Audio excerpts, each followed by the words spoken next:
Iran, Israeli na damu inayoendelea kuchafuliwa. Sehemu ya kwanza. Dunia iliyonyamaza, Iran ikaongea kwa moto. Kwa miaka mingi, Iran ilikuwa kama simba aliyelala. Ilivumilia mashambulizi ya kisiasa, vikwazo vya kiuchumi na vitisho vya wazi kutoka kwa mahasimu wake.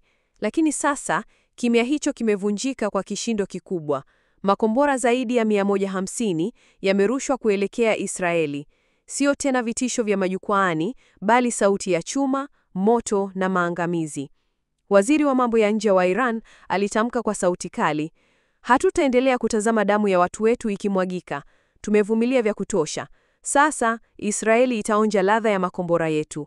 Na kwa mara ya kwanza tangu enzi za vita ya Ghuba, ulimwengu ulishuhudia Iran ikitoa onyo na kulitimiza. Bila huruma, anga ya Israeli ikagubikwa na milio ya makombora, huku raia wakitafuta hifadhi kwenye maeneo ya chini ya ardhi. Sehemu ya pili. Israeli, taifa linaloyumba kwenye moto wa kisasi. Israeli, taifa lenye nguvu za kijeshi, limeshtushwa. Kwa muda mrefu limekuwa likiamini lina uwezo wa kuzuia lolote linalokuja kwao.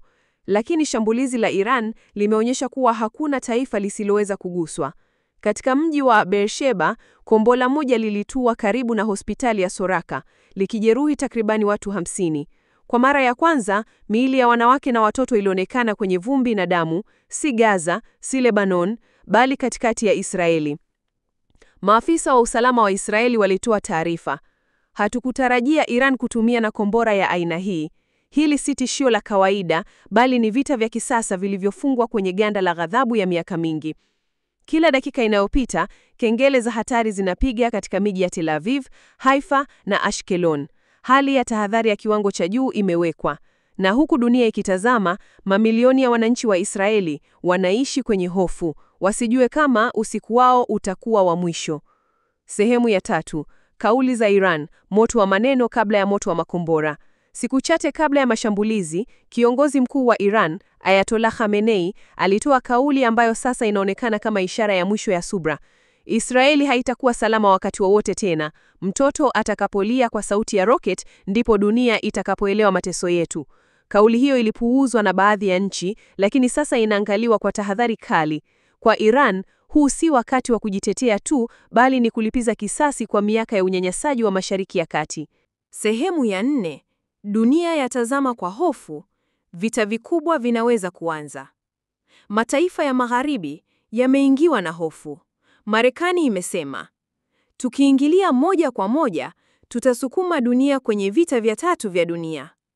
Urusi na China, kwa upande wao, wameonya dhidi ya mivutano ya moja kwa moja na kutaka mazungumzo. Lakini, Irani imeshajibu. Hatutazungumza na wale wanaolinda wauaji wa wanawake na watoto. Tunazungumza kwa njia ya makombora tu kwa sasa. Mashirika ya kibinadamu yametoa taarifa ya dharura. Wameonya kuwa zaidi ya watu 200,000 nchini Israel sasa wako kwenye hali ya kisaikolojia mbaya kutokana na sauti za makombora, huku wengine wakihama maeneo yao. Sehemu ya 5. Sauti za huzuni kutoka wote wawili. Katika eneo la kusini mwa Israel, mama mmoja alisikika akilia, mtoto wangu hawezi kulala. Kila ndege ikipita juu, anajificha chini ya meza.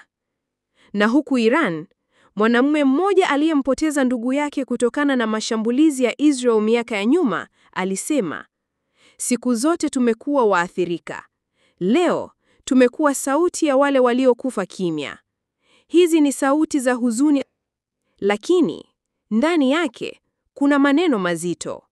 Wanadamu wa pande zote mbili wanalia. Sehemu ya 6. Wito kwa dunia, tumechoka na damu. Wakati mataifa yanazungumza lugha ya silaha, raia wanapaza sauti zao kwa kilio.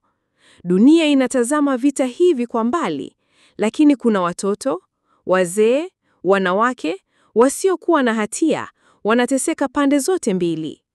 Mwanaharakati mmoja wa Israel aliandika, tunaweza kuwa adui kisiasa, lakini hatupaswi kuwa maadui wa ubinadamu.